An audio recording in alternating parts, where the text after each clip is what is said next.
കുട്ടികൾക്കുണ്ട് burn out. കുട്ടികൾ തന്നെ clinical ഡിപ്രഷനിലൂടെ പോകുന്നു എന്നൊക്കെ ഇപ്പം നമ്മൾ ഒരുപാട് കാണുന്നു കേൾക്കുന്നൊക്കെ ഉണ്ട്. കുട്ടികൾക്കുണ്ട് ബേൺ ഔട്ട്. അതാ ഞാൻ പറഞ്ഞത്, അവർക്ക് ഈ ബേസിക്കലി എല്ലാ കുട്ടികൾക്കും സ്ട്രക്ചർ ആവശ്യമാണ്. പക്ഷെ സ്ട്രക്ചർ കൂടിപ്പോയാലും കുറഞ്ഞു പോയാലും അവരത് വല്ലാതെ ബാധിക്കും. അവരുടെ കോഗ്നിറ്റീവ് ബ്രെയിൻ ആണെങ്കിൽ ലേണിംഗ് കപ്പാസിറ്റി, പെർസീവ് ചെയ്യുന്ന കാര്യങ്ങൾ, ഒരു മെമ്മറി അല്ലെങ്കിൽ ഒരു ഇൻ്റർപ്രിട്ടേഷൻ ചെയ്യുന്നത് എങ്ങനെയാണ്, ഇതിനെല്ലാം ബാധിക്കുന്ന ഒരു ഏജാണ്. കാരണം അവരുടെ പ്രീഫ്രണ്ടൽ കോർട്ടെക്സ് കുട്ടി എന്ന് വെച്ചാൽ ചൈൽഡ്ഹുഡിലാണല്ലോ ഇതെല്ലാം ഡെവലപ്പ് ചെയ്ത് വരുന്നത്. ആ ഒരു സമയത്ത് നമ്മൾ കൃത്യമായിട്ട് ബ്രെയിനിൻ്റെ വളർച്ചയെ ടേക്കപ്പ് ചെയ്യുക എന്നുള്ളത് ഭയങ്കര ഇമ്പോർട്ടൻ്റ് ആയിട്ടുള്ളൊരു ഫാക്ടറാണ്. നമ്മൾ ആവശ്യമില്ലാതെ ഒരു സാധനം ഒരു കൂടുതലായിട്ട് കുത്തി നിറച്ചാലും പ്രശ്നം ഉണ്ടാകും. പക്ഷേ പേരൻസിൻ്റെ പ്രോബ്ലം എന്ന് പറഞ്ഞാൽ ഫോമോ ആണ്. അപ്പോൾ ചില കുട്ടികൾ ഭയങ്കര ക്യൂരിയസ് ആയിരിക്കും, അവരുടെ എനർജി ലെവൽ ഭയങ്കര ഹൈ ആയിരിക്കും, അവരുടെ എക്സ്പ്ലോറേഷൻസ് ഭയങ്കര ഹൈ ആയിരിക്കും. അങ്ങനെയുള്ള ഒരു കുട്ടി ബോറടിക്കാൻ ചാൻസേ ഇല്ല, അവർക്ക് അങ്ങനെ താല്പര്യങ്ങൾ ഉണ്ടാവില്ല. അപ്പം പേരൻസിന് ആക്ച്വലി ഒരു എക്സ്ട്രാ കടമ ചെയ്യേണ്ടതുണ്ട്. ഇവരെ കൊണ്ട് ഇവർ എക്സ്പ്ലോർ ചെയ്യാത്ത ഏരിയകളിലൂടെ ഒന്ന് സഞ്ചരിക്കേണ്ടി വരും. അങ്ങനെ പോകുന്ന സമയത്താണ് ഈ പറയുന്നത് എനിക്ക് വലിയ താല്പര്യമൊന്നുമില്ല, എനിക്ക് മടുത്ത് എന്നൊക്കെ പറയുമ്പോൾ അവിടെയാണ് പേരന്റൽ റോള് വരിക. അങ്ങനെ ഫോഴ്സ് ചെയ്യലല്ല, കൂടെ ഇരുന്ന് കളിക്കലും കൂടെ ഇരുന്ന് പടം വരയ്ക്കാൻ ഇഷ്ടമില്ലാത്തൊരു കുട്ടിയുടെ കൂടെ നമ്മളെങ്ങനെ പടം വരപ്പിക്കുക, അവിടെ ഇരുന്നിട്ട് നീ അത് വരയ്ക്കുക ഇങ്ങനെ വരയ്ക്കുക എന്ന് പറയലല്ല, നമ്മൾ ഒരുമിച്ച് പടം വരയ്ക്കലാണ്. ഞാൻ വളരെ സ്ട്രിക്റ്റ് ആയിട്ട് 16 വയസ്സാണ് സോഷ്യൽ മീഡിയയുടെ പ്രായം. അതിന് മുൻപ് കുട്ടികൾ അവിടേക്ക് വരേണ്ട കാര്യമില്ല എന്ന് വിശ്വസിക്കുന്ന ഒരാളും അത് ഫോളോ ചെയ്യുന്ന ഒരാളുമാണ്. എൻ്റെ കുഞ്ഞെന്ന് പറഞ്ഞ അത് ഭയങ്കര ഓണർഷിപ്പാണ് സത്യത്തിൽ. ഒരു 20 ഇയേഴ്സ് അല്ലെ 18-21 വയസ്സ് വരെ എൻ്റെ കയ്യിൽ നോക്കാൻ ഏൽപ്പിക്കപ്പെട്ടൊരു കുട്ടി, അത്രേ ഉള്ളൂ. എൻ്റെ അർത്ഥം സ്ക്രീനോ സോഷ്യൽ മീഡിയയോ അവരുടെ കയ്യിൽ നിന്ന് എന്നേക്കുമായിട്ട് മാറ്റുക എന്നുള്ളതല്ല. പക്ഷേ കുട്ടികളെ കൊണ്ടൊരു റീൽ ഉണ്ടാക്കുക. നിങ്ങൾക്കറിയോ, സ്കൂളിൽ തന്നെ കോമ്പറ്റീഷൻസ് ഉണ്ട്, reel creation competition by children. പിന്നെ അവർ പറയുന്നതെന്ന് വെച്ചാൽ അങ്ങനെയൊക്കെ പറഞ്ഞാലേ പിള്ളേരെ പങ്കെടുക്കുന്നുള്ളൂ എന്നാണ്. അവരുടെ ക്യൂരിയോസിറ്റിക്ക് അനുസരിച്ച് നമ്മുടെ ഗെയിമിങ്ങിനെയും നമ്മൾ ഉണ്ടാക്കുന്ന ഇപ്പോൾ ഒരു എന്താ പറയുക കോമ്പറ്റീഷൻ ഉണ്ട്, അതിനെ സ്ട്രക്ചർ ചെയ്യാൻ നമുക്ക് പറ്റുന്നില്ല എന്നുള്ളത് നമ്മുടെ പ്രശ്നമാണ്. അല്ലാതെ അവർക്ക് അതേ പറ്റുള്ളൂ എന്ന് ലേബിൾ ചെയ്യാൻ ഭയങ്കര എളുപ്പമാണ്. നമ്മുടെ തലേന്ന് ഒഴിഞ്ഞില്ല. ഇപ്പോൾ ചില ആൾക്കാർ പറഞ്ഞു കേട്ടിട്ടുണ്ട്, നമുക്കൊക്കെ പഠിക്കുമ്പോൾ കോളേജിൽ പോകാൻ എന്തൊരു ഇഷ്ടമായിരുന്നു. നമ്മുടെയൊക്കെ പ്രായത്തിൽ വീട്ടിലിരിക്കുന്നതായിരുന്നോ കോളേജിൽ പോകുന്നതായിരുന്നോ കൂടുതൽ ക്യൂരിയോസിറ്റി ഉള്ള എലമെന്റ്? കോളേജിൽ പോകുന്നതായിരുന്നില്ലേ? അതുകൊണ്ടാണ് നിങ്ങൾക്ക് കോളേജിൽ പോകാൻ ഇഷ്ടം. ഇപ്പൊ കോളേജിൽ ഇരിക്കണോ സ്കൂളിൽ പോകണോ വീട്ടിലിരിക്കണോ എന്ന് ചോദിച്ചാൽ വീട്ടിലിരിക്കുന്നതാണ് എളുപ്പം. കാരണം വീട്ടിലാണ് കൂടുതൽ ക്യൂരിയസ് എലമെന്റ്സ് ഉള്ളത്. അപ്പൊ then സ്കൂളിന്റെ അല്ലെങ്കിൽ നമ്മുടെ കോളേജസിന്റെ ഉത്തരവാദിത്തമാണ് ഇവിടെ കൂടുതൽ ക്യൂരിയോസിറ്റി ഉള്ള എലമെന്റ്സ് ഉണ്ടാക്കാന്നുള്ളത്. ഒരടി കൊടുക്കേണ്ട സമയത്ത് കൊടുത്താൽ, അല്ലെങ്കിൽ അത് നിർബന്ധമായും കൊടുക്കണം, കുട്ടികൾ റെഡിയാവുമെന്ന് പറയുന്നവരുണ്ട്. അതല്ലാണ്ട് അങ്ങനെ തല്ലരുത്, കുട്ടികളെ പറഞ്ഞ് മനസ്സിലാക്കുകയാണ് ചെയ്യേണ്ടത് എന്ന് പറയുന്നവരുണ്ട്. ആസ് എ പാരന്റിങ് എക്സ്പെർട്ട് എന്താണ് അഭിപ്രായം? നമ്മളെല്ലാവരും ഹ്യൂമൻ ബീങ്സ് ആണ്. We all have energy in this. എല്ലാം നമ്മൾ രണ്ടുപേരും ജീവനാണ് അല്ലേ? ഒരാൾ മറ്റൊരാളെ വടിയെടുത്തടിക്കുക എന്ന് പറയുമ്പോൾ നമ്മൾ എന്തൊരു ഡിസ്റെസ്പെക്റ്റ് ചെയ്യുന്നത്, അതിൻ്റെ ആവശ്യമില്ല. Hi and welcome to Saina help plus. This is Feren. ഇന്ന് നമ്മുടെ കൂടെ ഉള്ളത് പാരന്റിങ് കോച്ച് ആയിട്ടുള്ള അമൃത കെ ഫ്രാൻസിസ് ആണ്. Welcome Amrita. Thank you. So നമ്മൾ പറഞ്ഞതുപോലെ തന്നെ ആദ്യം ചെറിയൊരു ചോദ്യത്തിൽ നിന്ന് തുടങ്ങുകയാണ്. സമ്മർ വെക്കേഷൻ അല്ലെങ്കിൽ അവധിക്കാലം എന്ന് പറയുന്നത് ഇസ് ഈക്വൽ ടു സ്റ്റഡി ആണോ, അതോ summer vacation is equal to പഠിത്തം എന്നാണോ? What is your take? അത് രണ്ടും അല്ല. അവധിക്കാലം ഇസ് ഈക്വൽ ടു കളിയും വേണം, പഠനവും വേണം, കുറച്ച് ലെഷറും വേണം, എല്ലാം കൂടി മിക്സ് ചെയ്തിട്ടുള്ള ഒരു സമയമാണ്. എന്ന് പറഞ്ഞാൽ ഒട്ടും പഠിക്കരുതെന്നും അല്ല, ഒട്ടും കളിക്കരുതെന്നും അല്ല, എല്ലാം ഒരുമിച്ച് പോകേണ്ട ഒരു സമയമാണ് അവധിക്കാലം എന്ന് പറയുന്നത്. ഇപ്പോൾ ശരിക്കും പറഞ്ഞാൽ ഒരു വെക്കേഷൻ തുടങ്ങുന്നതിന് കുറച്ച് മുമ്പൊക്കെ ഇപ്പോൾ മോംസ് ഗ്രൂപ്പ്, അതല്ലെങ്കിൽ ഒരേ ഏജിലുള്ള കുട്ടികളുള്ള പാരൻസ് ഒക്കെ കോമൺ ആയിട്ടുള്ളൊരു ചർച്ച എന്ന് വെച്ച് കഴിഞ്ഞാൽ സമ്മർ ക്യാമ്പ്സ്. അത് കുട്ടീനെ ഒരു സമ്മർ ക്യാമ്പിൽ ചേർത്തണം എന്നല്ല, രാവിലെ തൊട്ട് വൈകുന്നേരം വരെ ഇരുത്താൻ പറ്റുന്ന അല്ലെങ്കിൽ മാക്സിമം നമ്പർ ഓഫ് കാര്യങ്ങൾ പഠിപ്പിക്കുന്ന അങ്ങനെ ഒരു കൺസേണും കാണാറുണ്ട്. ഈവൻ സമ്മർ ക്യാമ്പ് നടത്തുന്ന ആളുകളാണെങ്കിൽ പോലും അവർ ഏറ്റവും കൂടുതൽ ഹൈലൈറ്റ് ചെയ്യുന്നതും എന്തൊക്കെയാണ് ഏറ്റവും അധികം സംഭവങ്ങൾ ആ ഒരു ക്യാമ്പിൽ വരുന്നതെന്നാണ്.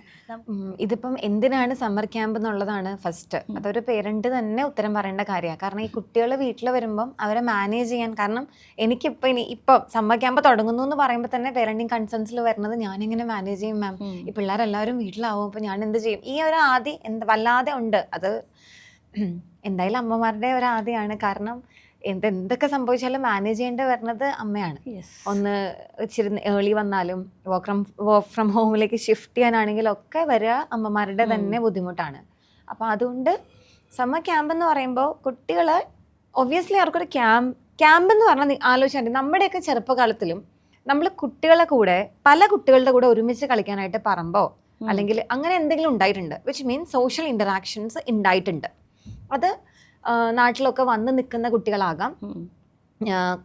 ഒരു കുഞ്ഞ് ഐലൻഡൊക്കെ ആണെങ്കിൽ എന്ന് പറഞ്ഞു കഴിഞ്ഞാൽ, ഞാനൊക്കെ കുട്ടിക്കാലത്തെ ഓർമ്മ എന്ന് പറയുമ്പോൾ ഈ പറഞ്ഞ പോലെ നമ്മുടെ ഒരു ഐലൻഡ് അല്ല, അപ്പുറത്തുനിന്ന് ഇപ്പുറത്തുനിന്ന് ഒക്കെയുള്ള ആൾക്കാർ ഒരുമിച്ച് വന്നാൽ കളിക്കുക. അപ്പോൾ ഈ ഇന്ററാക്ഷൻസ് അത്രയും വലുതാണ്. അങ്ങനെ ഒരു സ്പേസ് ആക്ച്വലി ഇപ്പോഴത്തെ കുട്ടികൾക്ക് ഇല്ല. ഇപ്പോൾ ഒരു അപ്പാർട്ട്മെന്റിലാണെങ്കിലും ഒരു ഗേറ്റഡ് കോളനിയിലാണെങ്കിലും അതിനകത്തുള്ളൊരു കമ്മ്യൂണിക്കേഷൻ മാത്രമേ ഉള്ളൂ. പണ്ടത്തെ പോലെ അത്രയും സേഫും അല്ല ഇന്ന്, അത് ഞാൻ സമ്മതിക്കുന്നു. അപ്പോൾ അതുകൊണ്ടാണ് സമ്മർ ക്യാമ്പ് വേണോ, ഡെഫിനറ്റ്ലി ആ ഒരു ഇന്ററാക്ഷനും, കാരണം കുട്ടികളുടെ ഒരു സോഷ്യൽ ഡെവലപ്മെന്റ് ഉണ്ടാവുന്നത് അങ്ങനെയാണ്, ഇന്ററാക്ഷനിലൂടെ തന്നെയാണ്. അതുകൊണ്ട് സമ്മർ ക്യാമ്പ് ആക്ച്വലി ഉണ്ടെങ്കിൽ നല്ലത്. അല്ലെങ്കിൽ ഇന്ററാക്റ്റീവ് സ്പേസ് നിങ്ങൾ നിർബന്ധമായിട്ട് ഉണ്ടാക്കണം. ഇപ്പോൾ ഞങ്ങൾ നാട്ടിൽ പോവാണ് കുട്ടികളെയും കൊണ്ട്, അത് വേണോ സമ്മർ ക്യാമ്പ് വേണമെന്ന് വെച്ചാൽ നാട്ടിൽ പോയി കഴിഞ്ഞാൽ അവർക്ക് അത് അതുപോലെ ഉണ്ടെങ്കിൽ ദെൻ നോ പ്രോബ്ലം. അല്ലെങ്കിൽ കുട്ടികളൊന്ന് ആലോചിച്ച് നോക്കി, നമ്മൾ തന്നെ ഒരു വീടിനകത്ത് ഒരു 2 ദിവസം അടച്ചിരിക്കുകയാണ് ഒന്നും ചെയ്യാണ്ട്, നമ്മൾ എത്രത്തോളം എന്താ പറയുക ഡെഡായി പോകും. അത് തന്നെയാണ് കുട്ടികൾക്ക് ഉണ്ടാവുക. അപ്പം ഇതാണ് മെയിനായിട്ടും. പിന്നെയെന്ന് പറഞ്ഞു കഴിഞ്ഞാൽ നമ്മൾ സമ്മർ ക്യാമ്പ് ചൂസ് ചെയ്യുമ്പോൾ എന്ന് വെച്ചാൽ കുട്ടിയുടെ ഒരു അഭിരുചിക്ക് അനുസരിച്ചിട്ട് വേണം ചൂസ് ചെയ്യാൻ വേണ്ടി. അവന് താല്പര്യമില്ലാത്ത കാര്യങ്ങളിൽ പുഷ് ചെയ്ത്, ഇപ്പോൾ സമ്മർ ക്യാമ്പിന് പ്രശ്നം വെച്ചാൽ ഇന്നൊരു കാര്യം +3 = 10% ഓഫ്, അല്ലെങ്കിൽ അങ്ങനെ ഒരു ക്ലബ്ബ് വരുമ്പോൾ 50% ഓഫർ. അപ്പം നമ്മൾ പേരൻസ് ആക്ച്വലി പേ ചെയ്യുന്ന സമയത്ത് എന്നാ പിന്നെ ഇത് എന്തായാലും എടുക്കുന്നുണ്ട്, ഇതും കൂടി ആയാലും പഠിച്ചോട്ടെ, അങ്ങനെയല്ല 20% ഓഫർ ഉണ്ടല്ലോ എന്ന് വിചാരിക്കുന്ന ഒരുപാട് പേരുണ്ട്. അപ്പം അങ്ങനെയൊക്കെ വരുമ്പോൾ കുട്ടി ഇത് ശരിക്കും എൻജോയ് ചെയ്യുന്നുണ്ടോ? ഇനി 1 ഹവറിനകത്ത്, അതായത് ഒരു ജസ്റ്റ് ഒരു എക്സാമ്പിൾ പറഞ്ഞാൽ 1 ഹവർ കഴിഞ്ഞ് സ്വിമ്മിങ്, 1.5 മണിക്കൂർ സ്വിമ്മിങ്, അത് കഴിഞ്ഞ് ഒരു 10 മിനിറ്റിന്റെ ഇടവേളയിൽ തന്നെ അടുത്ത് തുടങ്ങും. അപ്പൊ ഇതൊന്ന് റെഡിയായി പോകാനുള്ള ഒരു സമയം പോലും കുട്ടിക്ക് ഇല്ലാണ്ട് ഓടുന്ന ക്യാമ്പൊക്കെ എന്ന് പറയുമ്പം അത് ഭയങ്കര ഹെക്ടിക്കാണ് കുഞ്ഞിനെ സംബന്ധിച്ചിടത്തോളം. പിന്നെ ഈ സമ്മർ ക്യാമ്പിലാണെങ്കിലും എത്ര പേരൻസ് അവരെ അക്കമ്പനി ചെയ്യുന്നുണ്ടെന്നുള്ളത് ഭയങ്കര ക്വസ്റ്റനാണ്. കുട്ടികളെ തന്നെ, ഇപ്പം ഞാനൊക്കെ തന്നെ കാണാറുണ്ട്, കുഞ്ഞു കുട്ടികളായിരിക്കും രാവിലെ ഒരു ബസ്സിൽ വന്ന് ഇറങ്ങും, പിന്നെ വൈകുന്നേരം വരെ 5ഓ 6ഓ ക്ലാസ്സിൽ അവർ തന്നെ ഓടിക്കൊണ്ടിരിക്കും. അപ്പോൾ അവർ ചോദിക്കുന്ന കാര്യം, കുട്ടി അത്ര ഇൻഡിപെൻഡൻ്റ് ആവുമല്ലേ? കുട്ടി അത്ര ഇൻഡിപെൻഡൻ്റ് ആവുകയാണ്, അത് സമ്മതിച്ചു. പക്ഷേ ആ ഇൻഡിപെൻഡൻസ് അവരുടെ ഗ്രോത്തിൻ്റെ പല സെക്ടേഴ്സിലും ഉണ്ടാകും. അതിനെ എംബ്രേസ് ചെയ്യാൻ നിങ്ങൾ റെഡിയാണോ? അപ്പം നിങ്ങൾക്ക് കുട്ടിയുടെ ഇൻഡിപെൻഡൻസ് ചില മേഖലകളിൽ മാത്രമേ ആവശ്യമുള്ളൂ, മറ്റു ചില മേഖലകളിൽ വേണ്ടാന്ന് പറയുമ്പം അത് ശരിയാവില്ല. അത് കുട്ടിക്ക് ടേക്കപ്പ് ചെയ്യാൻ പറ്റില്ല. അപ്പോൾ സമ്മർ ക്യാമ്പ് ചൂസ് ചെയ്യുമ്പോൾ നിങ്ങൾ എന്തുകൊണ്ടാണ് സമ്മർ ക്യാമ്പ് എന്നൊരു ഐഡിയനെ കുറിച്ച് ചിന്തിക്കുന്നത്? ഇപ്പോൾ കുട്ടിക്ക് ഒറ്റയ്ക്ക് ഒരു കുട്ടിയേ ഉള്ളൂ, അപ്പം വീട്ടിൽ ഒറ്റയ്ക്ക് ഇരിക്കണ്ടേ അതുകൊണ്ടാണോ? 2 പേരുണ്ട്, അവർ ഫുള്ള് വഴക്കുണ്ടാക്കും അതുകൊണ്ടാണോ? അല്ലെങ്കിൽ വെറുതെ ഇരിക്കല്ലേ, സമയം കളയല്ലേ, കുറച്ച് ക്രിയേറ്റീവ് ആയിട്ടുള്ള കുറച്ച് നല്ല കാര്യങ്ങൾ എന്തെങ്കിലും പഠിക്കട്ടെ അതുകൊണ്ടാണോ? അത് നിങ്ങൾക്ക് മാനേജ് ചെയ്യാൻ പറ്റാത്തതുകൊണ്ടാണോ? സോ ഡിപ്പെൻഡിങ് അപ്പോൺ യുവർ നീഡാണ് നമ്മൾ അത് എങ്ങനെ വേണം, എന്ത് വേണം എന്ന് ഫൈനലൈസ് ചെയ്യേണ്ടത്. ഇപ്പൊ നമ്മൾ പലപ്പോഴും വർക്കിംഗ് പ്രൊഫഷണൽസ് ആണെങ്കിൽ എസ്പെഷ്യലി ലേഡീസിന് ഫാമിലി മാനേജ് ചെയ്യുന്നു, ജോലി മാനേജ് ചെയ്യുന്നു, ബേൺ ഔട്ട്, അങ്ങനത്തെ കോൺസെപ്റ്റ്സ് ഒക്കെ നമ്മൾ അനുഭവിച്ചിട്ടുമുണ്ട്, ചർച്ച ചെയ്ത് കേട്ടിട്ടുണ്ട്. കുട്ടികൾക്ക് എന്തുമാത്രമാണ് ആ ഒരു അവസ്ഥ, അതല്ലെങ്കിൽ ഒരു എക്സോസ്റ്റഡ് ആയി പോവുക എന്നതിപ്പം സ്കൂളുള്ള സമയത്താണെങ്കിലും ഇപ്പം ഈ പറഞ്ഞ മാതിരി വെക്കേഷൻ ക്യാമ്പുകളിൽ ഓടി നടക്കുകയാണെങ്കിലും അത് നമ്മൾ ശ്രദ്ധിക്കേണ്ട ഒരു കാര്യമാണ്. അവരും ഈ പറഞ്ഞ പോലെ നമ്മളുടെ പോലെ തന്നെ ബുദ്ധിമുട്ടുകൾ മാനസികമായിട്ടും ശാരീരികമായിട്ടൊക്കെ ഫേസ് ചെയ്യുന്നുണ്ടാവും. പിന്നെ കുട്ടികൾ തന്നെ ക്ലിനിക്കൽ ഡിപ്രഷനിലൂടെ പോകുന്നു എന്നൊക്കെ ഇപ്പം നമ്മൾ ഒരുപാട് കാണുന്നും കേൾക്കുന്നൊക്കെ ഉണ്ട്. കുട്ടികൾക്കുണ്ട് ബേൺ ഔട്ട്. അതാ ഞാൻ പറഞ്ഞത്, അവർക്ക് ഈ ബേസിക്കലി എല്ലാ കുട്ടികൾക്കും സ്ട്രക്ചർ ആവശ്യമാണ്. പക്ഷേ സ്ട്രക്ചർ കൂടിപ്പോയാലും കുറഞ്ഞു പോയാലും അവരത് വല്ലാതെ ബാധിക്കും. അവരുടെ കോഗ്നിറ്റീവ് ബ്രെയിൻ ആണെങ്കിൽ ലേണിംഗ് കപ്പാസിറ്റി, പെർസീവ് ചെയ്യുന്ന കാര്യങ്ങൾ, ഒരു മെമ്മറി അല്ലെങ്കിൽ ഒരു ഇൻ്റർപ്രിട്ടേഷൻ ചെയ്യുന്നത് എങ്ങനെയാണ്, ഇതിനെല്ലാം ബാധിക്കുന്ന ഒരു ഏജാണ്. കാരണം അവരുടെ പ്രീഫ്രണ്ടൽ കോർട്ടെക്സ് കുട്ടി എന്ന് വെച്ചാൽ ചൈൽഡ്ഹുഡിലാണല്ലോ ഇതെല്ലാം ഡെവലപ്പ് ചെയ്ത് വരുന്നത്. ആ ഒരു സമയത്ത് നമ്മൾ കൃത്യമായിട്ട് ബ്രെയിനിൻ്റെ വളർച്ചയെ ടേക്കപ്പ് ചെയ്യുക എന്നുള്ളത് ഭയങ്കര ഇമ്പോർട്ടൻ്റ് ആയിട്ടുള്ളൊരു ഫാക്ടറാണ്. അപ്പോൾ കുട്ടിക്കും ബേൺ ഔട്ട് ഉണ്ടാകും. നമ്മൾ ആവശ്യമില്ലാതെ ഒരു സാധനം കൂടുതലായിട്ട് കുത്തി നിറച്ചാലും പ്രശ്നം ഉണ്ടാകും. പക്ഷേ പേരൻസിൻ്റെ പ്രോബ്ലം എന്ന് പറഞ്ഞാൽ ഫോമോ ആണ്, ഫിയർ ഓഫ് മിസ്സിങ് ഔട്ട് എന്ന് എനിക്ക് തോന്നും. കാരണം ഞാനിപ്പോൾ എൻ്റെ മകനെ അല്ലെങ്കിൽ മകളെ വീട്ടിലിരുത്തുന്നു, അവൻ്റെ ഫ്രണ്ട്സ് എല്ലാം ഇതൊക്കെ ചെയ്യുന്നു, അപ്പം ഇനി 2 മാസം കഴിഞ്ഞിട്ട് പോകുമ്പോഴത്തേന് എൻ്റെ കുട്ടി ഇവരെക്കാളും ബാക്കിലായി പോവില്ലേ എന്നൊരു ചിന്ത ഭയങ്കര ബുദ്ധിമുട്ടുണ്ടാക്കുന്നുണ്ട്. അത് പിയർ പ്രഷർ അവരെക്കാളും കൂടുതൽ പേരൻസിനാണ് ഉള്ളത്. അത് പ്രത്യേകിച്ച് അമ്മമാർക്ക്, അവളുടെ കുട്ടി അങ്ങനെയൊക്കെ ചെയ്യുന്നുണ്ട്, എൻ്റെ കുട്ടി ഇത് ചെയ്യുന്നില്ലല്ലോ. ആ ഒരു സാധനം സത്യം പറഞ്ഞാൽ ഇതൊക്കെ ഒന്ന് ബാലൻസ് ചെയ്യണം അന്ന്, അല്ലെങ്കിൽ കുട്ടിയാണ് ഇതിൻ്റെ എല്ലാത്തിൻ്റെയും സൈഡ് എഫക്ട്സ് അനുഭവിക്കുക. കുട്ടിക്ക് ശരിക്കും ബേൺ ഔട്ട്സ് ഉണ്ട്. അവർ നമ്മളെക്കാൾ കൂടുതൽ ബുദ്ധിമുട്ടുള്ള മാനസിക സംഘർഷങ്ങളിലൂടെ പോകുന്നുണ്ട്. ഇപ്പോൾ ഞാൻ കഴിഞ്ഞ ദിവസം വായിച്ചാണ്, അതായത് ബോറടിക്കുക, ഇപ്പോൾ നമ്മളൊക്കെ ഒന്ന് ചുമ്മാ പുറത്തേക്ക് നോക്കിയിരിക്കുക, അതല്ലെങ്കിൽ ഒന്നും ചെയ്യാതിരിക്കുക, അങ്ങനത്തെ ഒരു രീതികൾ ഇപ്പം വലിയ ആളുകൾക്ക് പോലും ഇല്ല. വെറുതെ ഇരിക്കുകയാണെങ്കിൽ പോലും നമ്മളെ കയ്യിൽ ഫോണുണ്ട്, റീലുണ്ട്.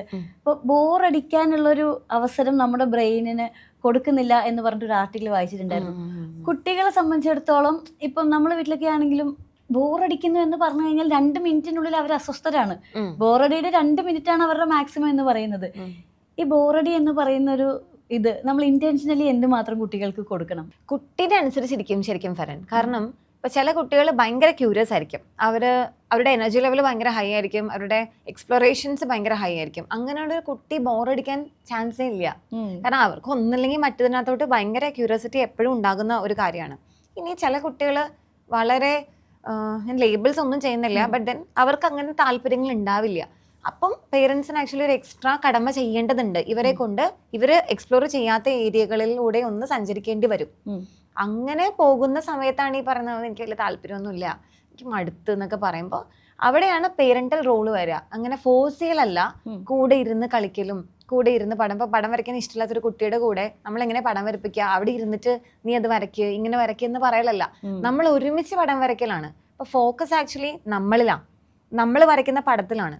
അപ്പോൾ കുട്ടി ആക്ച്വലി നമ്മുടെ ആ ഒരു ഏരിയ കാണുമ്പോൾ അവർ ട്രൈ ചെയ്യാനായിട്ട് തോന്നും. ഇങ്ങനെയേ ഉള്ളൂ. ഇനി ബോറടി എന്ന് പറഞ്ഞൊരു കോൺസെപ്റ്റ് നീ അവിടെ ചുമ്മാതിരിക്കുക എന്ന് പറയേണ്ട ഒരു കാര്യമല്ല. നമ്മുടെ ബ്രെയിൻ ഓട്ടോമാറ്റിക് ആയിട്ട് ഒരു 20 മിനിറ്റ്സ് എല്ലാം വേവ് പോലെയാണ്. ഒരു ഹൈ ടൈഡിൻ്റെ കഴിഞ്ഞിട്ട് ഒരു ലോ ടൈഡ് ഉണ്ട്, ഒരു സ്പേസ് ഉണ്ട്, നമുക്ക് short term memory, long term, കുറേ ടൈപ്പ് ഓഫ് മെമ്മറീസ് ഉണ്ട്. ഇതെല്ലാം നമ്മുടെ കോഗ്നിറ്റീവ് ബ്രെയിനിനകത്ത് അസോസിയേറ്റ് ചെയ്ത് വെച്ചിരിക്കുന്ന സാധനങ്ങളാണ്. അപ്പോൾ ഓരോ കുട്ടികൾക്കും അത് ഓരോ രീതിയിലാണ് ഉണ്ടാവുക. അപ്പം അതനുസരിച്ച് പെരുമാറുക. പക്ഷേ ഇവിടുത്തെ പേരൻസിൻ്റെ പ്രോബ്ലം എന്ന് പറഞ്ഞു കഴിഞ്ഞാൽ അവരെ തന്നെ റെസ്പോൺസിബിൾ ആയിട്ട് കാണുന്നത്. അയ്യോ അവന് ബോറടിക്കുന്നു, അപ്പം എൻ്റെ എന്തോ കുഴപ്പമാണ്, ഞാൻ നോക്കാഞ്ഞിട്ടാണ്, അയ്യോ എന്നാൽ ഞാൻ എന്തോ പ്രൊവൈഡ് ചെയ്യുന്നിട്ടാണ്. അതാണ് മാറണ്ടേ. അല്ലാതെ കുട്ടി ബേസിക്കലി ബോറടിക്കുന്നു എന്ന് വന്ന് പറയുന്നു എന്നുള്ള. ഇപ്പം ഞാൻ എപ്പോഴും ചിന്തിക്കാറുണ്ട്, ഈ കുട്ടിക്ക് ഈ ബോറടി എന്നുള്ള സാധനം എവിടുന്നാ കിട്ടിയേ. അപ്പം നമ്മൾ തന്നെ ചോദിക്കും, നീ ഓക്കെ അല്ലേ, നിനക്ക് ബോറടിക്കുന്നില്ലല്ലോ. അപ്പോഴാണ് ബേസിക്കലി കുട്ടികൾക്ക് മനസ്സിലാവുക ഇങ്ങനെ ഒരു പ്രതിഭാസം കൂടി ഉണ്ടെന്ന് അതൊന്ന് ട്രൈ ചെയ്ത് നോക്കാം. ആ ഒരു വെയിറ്റ് മിക്കവാറും എല്ലായിടത്തും കറക്റ്റായിട്ട് വീഴുന്നുണ്ട്. അപ്പൊ കുട്ടി വെറുതെ ഇരിക്കുമ്പോൾ നമ്മൾ പോയി ചോദിക്കാറുണ്ട്, നീ എന്താ വെറുതെ ഇരിക്കുന്നേ, എന്തെങ്കിലും ചെയ്യുന്നുണ്ടോ, നിനക്ക് ഒതിയും ഓക്കെ അല്ലേ, ഇത്രയും കൺസേൺ ചെയ്യേണ്ട കാര്യമുണ്ടോ? അതാണ്. അപ്പൊ കോൺഷ്യസ്ലി ഇൻട്രൊഡ്യൂസ് ചെയ്യാന്ന് പറഞ്ഞാൽ കോൺഷ്യസ്ലി നിങ്ങളൊന്ന് മൈൻഡ്ഫുൾ ആവുക. നിങ്ങളുടെ കുട്ടിക്ക് ആവശ്യത്തിനധികം എന്ന് പറയുമ്പോൾ നമ്മുടെ വീട്ടിൽ തന്നെ ആവശ്യത്തിനധികം കാര്യങ്ങളുണ്ട് എക്സ്പ്ലോർ ചെയ്യാൻ വേണ്ടിയിട്ട്. അവരത് ചെയ്യുന്നു, എപ്പോഴും ചെയ്തുകൊണ്ടിരിക്കുകയാണ്. ബട്ട് ദെൻ ഒരുപാട് ഹൈ സ്പീഡിൽ ഓടുന്ന കുട്ടിയാണെങ്കിൽ ഒബ്വിയസ് ആയിട്ടും സ്ലോ ഡൗൺ ചെയ്യേണ്ട കാര്യമുണ്ട്. നിങ്ങൾ അതൊക്കെ അതങ്ങനെ ചെയ്യണ്ടല്ലോ, വായോ. അപ്പോൾ ഒരുമിച്ചായിരിക്കണ്ട, നീ അവിടെ വെറുതെ ഇപ്പം താങ്കൾ പറഞ്ഞ പോലെ അവിടെ ഇരിക്കുന്നല്ല, വായോ നമുക്ക് ഇവിടെ ഇരുന്നിട്ട് നമുക്ക് നോക്കാം എന്നാണ്. അപ്പോൾ parenting is actually always supporting and nurturing. അല്ലാതെ ഗൈഡിങ് അല്ലെങ്കിൽ ഇങ്ങനെ ഇൻസ്ട്രക്റ്റ് കൊടുക്കുന്നത് ഒരു പരിധി കുറച്ചേ പറ്റുള്ളൂ. എന്നാൽ മാത്രം അങ്ങനെ ആ കോൺസെപ്റ്റ് കൊടുക്കുക. അല്ലാതെ നമ്മൾ ഇൻട്രൊഡ്യൂസ് എന്ന് പറയുമ്പോൾ, കാരണം കേൾക്കുന്ന ആൾക്കാർ വിചാരിക്കും നമ്മളിങ്ങനെ കൊടുക്കണ്ട, പിന്നെ അവർ ഇത് ചെയ്യൂ അത് ചെയ്യൂ, അത് പിന്നെ ഇൻസ്ട്രക്റ്റീവ് പാരന്റിങ് ആയിട്ട് മാറും. അത് ഹെൽപ്ഫുൾ ആവില്ല. നമ്മൾ വളരെ മൈൻഡ്ഫുള്ളായി നമ്മളെ തന്നെ സ്ലോ ഡൗൺ ചെയ്യുക. ചുമ്മാ ഇരിക്കുക. അമ്മ എന്താ ചെയ്യുക? അപ്പം ഞാൻ വെറുതെ ഇങ്ങനെ ഇരിക്കുമ്പോൾ ബാൽക്കണിയിലൊക്കെ പോയി ചുമ്മാ ഇങ്ങനെ പൂക്കളെയൊക്കെ നോക്കിയിരിക്കുമ്പോൾ മക്കളെ വന്ന് ചോദിക്കും, അമ്മ എന്താ ചെയ്യുക? ഞാൻ പറയും, ഞാൻ ഈ പയറ് ചെടി നോക്കിയിരിക്കുകയാണ്. അതെന്തത്? അപ്പോൾ അവർ ആക്ച്വലി അവർ ഭയങ്കര ക്യൂരിയസ് ആണ്. ഞാനും വിചാരിച്ചു, ഇപ്പം ഞാൻ നോക്കാത്തതൊക്കെ ചിലപ്പോൾ അവർ നോക്കി വെച്ചിട്ടുണ്ടാവും. അങ്ങനെ ഒരു ഇൻട്രഡക്ഷൻ സംഭവിച്ചാൽ മാത്രമേ ഇതൊക്കെ നടക്കുള്ളൂ എന്നുള്ളതാണ് എനിക്ക് തോന്നുന്നത്. അല്ലാണ്ട് നമ്മളൊരു കാര്യം നീ അവിടെ പോയി നോക്കിയിരിക്കുന്നു പറഞ്ഞു കഴിഞ്ഞാൽ ഇവരെന്ത് നോക്കാനാണ്? നമ്മൾ തീർച്ചയായിട്ടും സമയം കണ്ടെത്തണം. അതിപ്പോൾ അതല്ലാതെ നടക്കില്ല. അതാണ് ഞാൻ എപ്പോഴും അടിമേടിക്കുന്ന കാര്യമാണ്. Parenting is A conscious choice. നിങ്ങൾക്ക് സമയം ഇപ്പോൾ ഈ സമ്മർ ക്യാമ്പ് ആണെങ്കിലും അല്ലെങ്കിൽ കുട്ടികൾ വീട്ടിലിരിക്കുന്നതാണെങ്കിലും നമ്മുടേതായിട്ടുള്ള റെഗുലർ പാറ്റേണിനകത്ത് ഒരുപാട് ഡിസ്റ്റർബൻസസ് വരും. That is for sure. അത് എങ്ങനെ നിങ്ങൾ എഫക്റ്റീവായിട്ട് മാനേജ് ചെയ്യുക എന്നുള്ളതാണ് ക്വസ്റ്റ്യൻ. ഇതൊരു കോൺഷ്യസ് ഡിസിഷനാണ് പേരൻറ്റിങ് എന്ന് പറയുന്നത്. ഹൗ ടു ഇപ്പോൾ എങ്ങനെ തുടങ്ങിയാലും എങ്ങനെ മുമ്പോട്ട് കൊണ്ടുപോകണം എന്നുള്ളത് ഭയങ്കര കോൺഷ്യസ് ആയിട്ടുള്ളൊരു ചോയ്സ് ആണ്. അത് നന്നായിട്ട് എടുത്തേ പറ്റുള്ളൂ. അതിന് ഹെൽപ്പ് വേണമെങ്കിൽ എടുത്തോളൂ, ബട്ട് ഈ ഒരു മേജർ ഡിസിഷൻ തീർച്ചയായിട്ടും എടുത്തേ പറ്റൂ. ഇപ്പോൾ നമുക്ക് പലപ്പോഴും ഈ ഒരു ഡിജിറ്റൽ എക്സ്പോഷർ എന്ന് പറയുന്നത്, കുട്ടി റീല് കണ്ടിരിക്കുന്നു അല്ലെങ്കിൽ സ്ക്രീൻ ടൈം എന്നതല്ലാണ്ട് ചെറിയ കുട്ടികളെ ഓൺ സ്ക്രീൻ കൊണ്ടുവരും. ഇപ്പോൾ ഒരുപാട് യൂട്യൂബ് ചാനൽസ് നമ്മൾ കണ്ടിട്ടുണ്ട്. ആ ഡേ ഇൻ എ ലൈഫ് എന്ന് പറയുന്നത് പോലെ ആ കുട്ടി രാവിലെ മുതൽ രാത്രി വരെ എന്ത് ചെയ്യുന്നു എന്നുള്ളത് ഷൂട്ട് ചെയ്യുന്നു. അമ്മ അല്ലെങ്കിൽ കൂടുതലും അമ്മമാരാണ് വോയിസ് ഓവർ കൊടുക്കുന്നു. ആ ഒരു പേഴ്സണൽ ലൈഫ് കുട്ടികൾക്ക് ഇപ്പോൾ നമ്മൾ സെലിബ്രിറ്റീസ് ആണെങ്കിലും എന്തുമാത്രം കുട്ടികൾ അത് എൻജോയ് ചെയ്യുന്നുണ്ട് അല്ലെങ്കിൽ അവരും ഓക്കെ ആണോ എന്നുള്ള കാര്യം നമുക്കറിയില്ല. അപ്പോൾ അവരൊരു പേഴ്സണൽ സ്പേസ് നമ്മളായിട്ട് തന്നെ കളയുന്നുണ്ടോ ഈ പറഞ്ഞ മാതിരി ഒരു യൂട്യൂബ് അല്ലെങ്കിൽ യൂട്യൂബ് സെലിബ്രിറ്റി ആവണം എന്നുള്ള ഒരു കോൺസെപ്റ്റിലൊക്കെ? ഞാൻ വളരെ സ്ട്രിക്റ്റ് ആയിട്ട് 16 വയസ്സാണ് സോഷ്യൽ മീഡിയയുടെ പ്രായം. അതിന് മുൻപ് കുട്ടികൾ അവിടേക്ക് വരേണ്ട കാര്യമില്ല എന്ന് വിശ്വസിക്കുന്ന ഒരാളും അത് ഫോളോ ചെയ്യുന്ന ഒരാളുമാണ്. അതുകൊണ്ട് തന്നെ ഞാൻ എന്താ പറയുക, പേഴ്സണലി ഇതുപോലെ ഒരു ഗവൺമെൻറ് ആസ് സച്ച് ഒരു നിയമം കൊണ്ടുവരാമെങ്കിൽ തന്നെ വളരെ ഹാപ്പി ആയിരിക്കുന്ന ഒരു എക്സ്പേർട്ട് ആയിരിക്കും ഞാൻ, സത്യം പറഞ്ഞു കഴിഞ്ഞാൽ. കാരണം കുട്ടീനെ സംബന്ധിച്ചിടത്തോളം അതിൻ്റെ ആവശ്യം എന്താ ഉള്ളത് എന്നാണ്. എന്ന് പറഞ്ഞാൽ അതിൻ്റെ അർത്ഥം സ്ക്രീനോ സോഷ്യൽ മീഡിയയോ അവരുടെ കയ്യിൽ നിന്ന് എന്നേക്കുമായിട്ട് മാറ്റുക എന്നുള്ളതല്ല. പക്ഷേ കുട്ടികളെ കൊണ്ടൊരു റീൽ ഉണ്ടാക്കി നിങ്ങൾക്കറിയോ, സ്കൂളിൽ തന്നെ കോമ്പറ്റീഷൻസ് ഉണ്ട്, reel creation competition by children.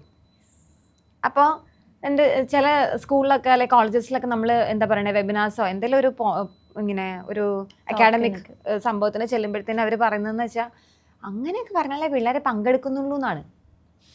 അപ്പം ഞാൻ തിരിച്ച് പറയാറുണ്ട്, അതായത് അവരുടെ ക്യൂരിയോസിറ്റിക്ക് അനുസരിച്ച് നമ്മുടെ ഗെയിമിങ്ങിനെയും നമ്മൾ ഉണ്ടാക്കുന്ന ഇപ്പോൾ ഒരു എന്താ പറയുക കോമ്പറ്റീഷൻ ഉണ്ട്, അതിനെ സ്ട്രക്ചർ ചെയ്യാൻ നമുക്ക് പറ്റുന്നില്ല എന്നുള്ളത് നമ്മുടെ പ്രശ്നമാണ്.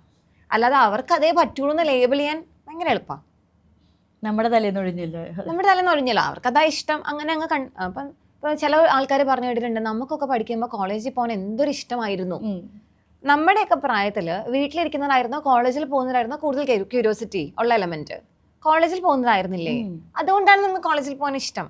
ഇപ്പോൾ കോളേജിലിരിക്കണോ സ്കൂളിൽ പോകണോ വീട്ടിലിരിക്കണോ എന്ന് ചോദിച്ചാൽ വീട്ടിലിരിക്കുന്നതാണ് എളുപ്പം, കാരണം വീട്ടിലാണ് കൂടുതൽ ക്യൂരിയസ് എലമെന്റ്സ് ഉള്ളത്. അപ്പോൾ ദെൻ സ്കൂളിൻ്റെ അല്ലെങ്കിൽ നമ്മുടെ കോളേജസിൻ്റെ ഉത്തരവാദിത്തമാണ് ഇവിടെ കൂടുതൽ ക്യൂരിയോസിറ്റി ഉള്ള എലമെന്റ്സ് ഉണ്ടാക്കുക എന്നുള്ളത്. സെയിം കോസ് ടു ഇപ്പം സെലിബ്രിറ്റി എന്നുള്ള രീതിയിലേക്കാണ് അല്ലെങ്കിലും ഇപ്പം എന്തോരം കുട്ടികളുണ്ടെന്ന് അറിയോ. ഞാനൊക്കെ ഒരുപാട് സങ്കടം വിചാരിക്കുന്ന കാര്യമാണ്, കുട്ടികളുടെ ടാൻഡ്രംസ് പോലും അങ്ങനെ ഷൂട്ട് ചെയ്തിടാറുണ്ട്. സത്യത്തിൽ അത് ഭയങ്കര പേഴ്സണൽ സ്പേസിൻ്റെ വയലേഷനാണ്. എൻ്റെ കുഞ്ഞെന്ന് പറഞ്ഞാൽ അത് ഭയങ്കര ഓണർഷിപ്പാണ് സത്യത്തിൽ. ഒരു 20 years അല്ലെ 18, 21 വയസ്സ് വരെ എൻ്റെ കയ്യിൽ നോക്കാൻ ഏൽപ്പിക്കപ്പെട്ടൊരു കുട്ടി, അത്രേ ഉള്ളൂ. കാരണം 21 വയസ്സോ 25 years കഴിഞ്ഞിട്ട് ആ കുട്ടി ആരാകും എന്ന് എനിക്ക് ഒരു ഐഡിയ ഇല്ല, ഇല്ലേ? അയാൾ ഇപ്പോൾ ഞാൻ തന്നെ പേഴ്സണലി പറയുകയാണെങ്കിൽ നമ്മുടെയൊക്കെ ചെറുപ്പകാലത്ത് നമുക്ക് കുറേ ഫോട്ടോസ് എടുത്തിട്ടുണ്ടല്ലോ, പേരൻസ് എല്ലാം. നമ്മുടെ ഒരു മില്ലേനിയൽ കിഡ്സിൻ്റെ ഒരു കാര്യം ആലോചിച്ചാൽ നമ്മുടെ എല്ലാവരുടെയും പഴയ കുട്ടിക്കാലത്തെ ഫോട്ടോ എന്ന് പറയുമ്പോൾ പ്രോപ്പർലി ഡ്രസ്ഡ് ആയിരിക്കില്ല, അല്ലേ? ആ ഫോട്ടോ ഇപ്പം നിങ്ങൾ കാണുമ്പോൾ നിങ്ങൾ ഭയങ്കര ഹാപ്പിയാണോ? അതെടുത്ത് നമ്മുടെ എന്താ പറയുക ആൽബത്തിൽ വെക്കുന്നു, നമ്മുടെ ഹസ്ബൻഡിനെ കാണിച്ചു കൊടുക്കുന്നു, അല്ലെങ്കിൽ നമ്മുടെ ഫ്രണ്ട്സിനെ കാണിച്ചു കൊടുക്കുന്നു എന്നൊക്കെ പറയുന്നത് നമുക്കത് ഭയങ്കര എംബാരസിംഗ് ആയിട്ട് ഉണ്ടാവാറുണ്ട്. അതിനല്ലേ കുട്ടികൾക്കും. അപ്പം നമ്മളത് ബേസിക്കലി നമുക്ക് വേണ്ടി ചെയ്യുന്നൊരു കാര്യമാണ്, കുട്ടിക്ക് വേണ്ടി ചെയ്യുന്നൊരു കാര്യമല്ല. ഒന്ന് ഇപ്പോൾ സുപ്രിയൊക്കെ ചെയ്യുന്ന പോലെ അതെനിക്ക് വലിയ കുഴപ്പമായിട്ട് തോന്നിയിട്ടില്ല. കാരണം അവരൊരു ഫാമിലി ആയിട്ട് മെയിൻറ്റെയിൻ ചെയ്യുന്നു, നമുക്കൊരു കുട്ടിയുണ്ട്, അവളുടെ growth just in A while നിങ്ങൾ കണ്ടോളൂ എന്ന് പറഞ്ഞ് ഷെയർ ചെയ്യുന്നത്. കാരണം ചില ആൾക്കാരുണ്ടാകും അങ്ങനെ തന്നെ അവരെ ഒരുപാട് നോക്കുന്നത് ഇഷ്ടപ്പെടുന്ന ആൾക്കാരൊക്കെ ഉണ്ടാവും. അപ്പോൾ ബർത്ത്ഡേക്ക് ഒരു ഫോട്ടോ ഷെയർ ചെയ്യുക, അങ്ങനെ ഒന്ന് കാണാൻ അങ്ങനെ ഒരു ആഗ്രഹം ഉണ്ടെങ്കിൽ ദാറ്റ്സ് ഫൈൻ. പക്ഷെ അങ്ങനെ അല്ലാതെ ഈ ഡേ ഇൻ ലൈഫൊക്കെ പോലത്തെ കാര്യങ്ങൾ ചെയ്യുന്നതിനോട് അവർക്ക് സൈക്കോളജിക്കലി ഒട്ടും കുട്ടികളെ ഹെൽപ്ഫുൾ ആയിരിക്കില്ല ഇതൊന്നും. പിന്നെ ഒരു കാര്യമുള്ളത്, ഇപ്പം ഒരു സ്കൂളിൻ്റെ അല്ലെങ്കിൽ ഒരു ക്ലാസ്സിൻ്റെ എലമെൻറ്റ് വെച്ച് പറയാനാണെങ്കിൽ 20 അല്ലെ 22 പേരുള്ള ഒരു ക്ലാസ്സിൽ ഒരു 5 or 6 കുട്ടികൾ ഇത് ചെയ്യുന്ന ആളുകളാണെന്ന് വിചാരിക്കും. അപ്പോൾ അവർ സംസാരിക്കുന്ന ഒരു രീതിയിലും അവർ ഷെയർ ചെയ്യുന്ന കാര്യത്തിലും അവരുടെ day to day interaction peer ഇൻറ്ററാക്ഷൻസിനകത്ത് ഇങ്ങനെ ഒരു കാര്യം ഒരുപാട് വരുന്നുണ്ട്. അപ്പോൾ ഇതൊന്നും ചെയ്യാത്ത കുട്ടികളെ സംബന്ധിച്ചിടത്തോളം അവർക്കത് ഭയങ്കരമായിട്ട് ഞാൻ എന്തോ മിസ്സാക്കുന്നുണ്ടല്ലോ, ഇങ്ങനെ അല്ലാത്തൊരു കാര്യമുണ്ടല്ലോ എന്നൊക്കെ തോന്നാനുള്ള സാധ്യതകളുണ്ട്. ഇതും വല്ലാത്തൊരു എന്താ പറയുക അരക്ഷിതാവസ്ഥ ഉണ്ടാക്കുന്നുണ്ട്. ഇതൊക്കെ വേണോന്ന് ചോദിക്കണം. എൻ്റെ പേഴ്സണൽ ടേക്ക് പറഞ്ഞു കഴിഞ്ഞാൽ ഞാൻ കംപ്ലീറ്റ്ലി അഗെയിൻസ്റ്റ് ആണ്. 16 വയസ്സിന് മുൻപ് കുട്ടികൾ ആരും സോഷ്യൽ മീഡിയയിലേക്ക് വരേണ്ട കാര്യമില്ല. എന്നാലും ഞാൻ പറയും അഡൾട്ടായിട്ട് വന്നാൽ മതി. ഇതിനകത്ത് ഇപ്പോൾ ഉള്ള കാര്യങ്ങളൊക്കെ എവിടെയും പോകാനൊന്നും പോകുന്നില്ലല്ലോ, നിങ്ങൾ എവിടെ ഉണ്ട്, അപ്പോൾ എപ്പോൾ വന്നാലും ഇതൊക്കെ കാണാം. പിന്നെ ഇതിന് മുൻപ് എന്തിനാ വരണേ? അപ്പോൾ സത്യം പറഞ്ഞാൽ നമ്മുടെ മക്കളെ നമ്മളാണ് ഇങ്ങനെ ഒരു കുഞ്ഞൊരു സ്ക്വയർ ബോക്സിലേക്ക് ലിമിറ്റ് ചെയ്യുന്നത്. അവർക്ക് ചുറ്റും കാണാനും കേൾക്കാനും ഒരുപാട് കാര്യങ്ങളുണ്ട്. പിന്നെ പക്ഷെ ഇതിൻ്റെയൊക്കെ അവസാനത്തിൽ അവർ വരാൻ എൻ്റെ കുട്ടികളാണ്, എനിക്ക് ഇഷ്ടമുള്ളത് ചെയ്യും, നിങ്ങൾക്ക് എന്താണെന്നാണ് ചോദ്യം. പക്ഷേ ഈ കുട്ടികൾക്ക് നാളെ ഒരു ഇഷ്യൂ വരുമ്പോൾ ഈ പറയുന്ന കുട്ടികളെല്ലാം നമ്മുടെ അത് സ്റ്റേറ്റിൻ്റെ അസറ്റായിട്ട് മാറും. അതാണ് പ്രശ്നം. നമ്മുടെ കുട്ടിയുടെ ഒരു സംഭവം ഷെയർ ചെയ്യുമ്പോൾ നമ്മൾ happier, it's completely up to me. പക്ഷെ അവിടെ ഒരു മൊളസ്റ്റേഷനോ ചൈൽഡ് അബ്യൂസോ എന്തെങ്കിലും ഒരു കിഡ്നാപ്പോ എന്തെങ്കിലും ഒരു സംഭവം ഒരു ആക്സിഡന്റ് ആയിക്കോട്ടെ ഉണ്ടായി കഴിയുമ്പോൾ അത് പിന്നെ സ്റ്റേറ്റിന്റെ കാര്യമായി. പിന്നെ ഈ പാരന്റിങ്ങിനെ സംബന്ധിച്ചിടത്തോളം എന്താ പറയാ, രണ്ട് കോൺസെപ്റ്റിൽ പോകുന്ന ആൾക്കാരുണ്ട്. ഇപ്പം ഒന്ന് ഓൾഡ് സ്കൂൾ എന്ന് പറയായിരിക്കും, അതായത് ഒരടി കൊടുക്കേണ്ട സമയത്ത് കൊടുത്താൽ അല്ലെങ്കിൽ അത് നിർബന്ധമായും കൊടുക്കണം, കുട്ടികൾ റെഡിയാവും എന്ന് പറയുന്നവരുണ്ട്.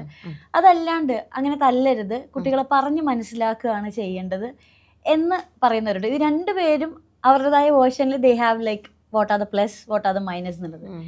ആസ് എ പാരന്റിങ് എക്സ്പെർട്ട് എന്താണ് അഭിപ്രായം? വടിയെടുക്കണം? അങ്ങനെയല്ല, ഈ വടി എടുക്കുക എന്ന് പറയുന്നത് കൊണ്ട് ഈ പറയുന്ന പേരൻസ് ഉദ്ദേശിക്കുന്നത് കർശനമായ നിർബന്ധങ്ങൾ അല്ലെങ്കിൽ നിബന്ധനകൾ കൊടുക്കുക എന്നുള്ളത് മാത്രം. അതായത് ക്ലിയർ കട്ട് ബൗണ്ടറീസ്. വടി എടുത്ത് അടിക്കുക പറഞ്ഞാൽ എന്താ, ഇത് ഫൈനലാണ്, ഇത് അൾട്ടിമേറ്റം, ഇതിന്റെ അപ്പുറത്തേക്ക് പോയിക്കൂടാ എന്ന് പറയലാണ് ഈ വടി എന്നുള്ളത് കൊണ്ട് ഉദ്ദേശിക്കുന്ന കോൺസെപ്റ്റ് അല്ലേ. ഇത് നിങ്ങൾക്ക് ഇങ്ങനെ പറഞ്ഞാൽ പോരെ? ജനറൽ പാരന്റിങ്ങിന്റെ കോൺസെപ്റ്റിനകത്ത് ഈ പറഞ്ഞ സ്ട്രിക്റ്റ് ബൗണ്ടറീസ് ഉണ്ട്. അപ്പൊ നമ്മൾ പരസ്പരം അടിക്കുന്നത് ഓക്കെ അല്ലെന്ന് നമ്മൾ പറഞ്ഞില്ലേ. അപ്പൊ കുട്ടീനെ അടിക്കുക എന്നുള്ളത് ഓക്കെയാണ്, ദാറ്റ് ഇസ് ജസ്റ്റ് ഹൈറാർക്കി. അപ്പൊ വീണ്ടും പാട്രിയാർക്കി, നമ്മുടെ ഹൈറാർക്കി, ഈ സംഭവങ്ങളൊക്കെ വരും. നമ്മൾ ശരിക്കും എന്താ പറയുന്നതെന്ന് അറിയാവോ? എന്നേക്കാൾ വയസ്സ് കൊണ്ടോ വലിപ്പം കൊണ്ടോ അല്ലെങ്കിൽ സ്ഥാനമാനങ്ങൾ കൊണ്ടോ മുകളിലിരിക്കുന്ന ഒരാൾക്ക് ഞാൻ അയാളെക്കാൾ താഴെയാണെന്ന് തോന്നുന്ന സമയത്ത്, ഇത് രണ്ട് വരാട്ടോ, അയാൾക്ക് എന്നേക്കാൾ മുകളിലാണെന്ന് തോന്നുകയും ചെയ്യാം, എനിക്ക് ഞാൻ അയാളെക്കാൾ താഴെയാണെന്ന് തോന്നുകയും ചെയ്യുന്ന കോൺസെപ്റ്റാ. ഇത് ഭയങ്കര ബുദ്ധിമുട്ടാണ്. ഇതാണ് അടി. ഇപ്പൊ ഇത് നമ്മൾ തുടങ്ങി കഴിയുമ്പോഴത്തേനും അതുകൊണ്ടാണ് എൽഡർ ചിൽഡ്രന് യങ്ങേഴ്സിനെ അടിക്കാനും ശിക്ഷിക്കാനും ഉള്ളൊരു സംഭവം വരാം.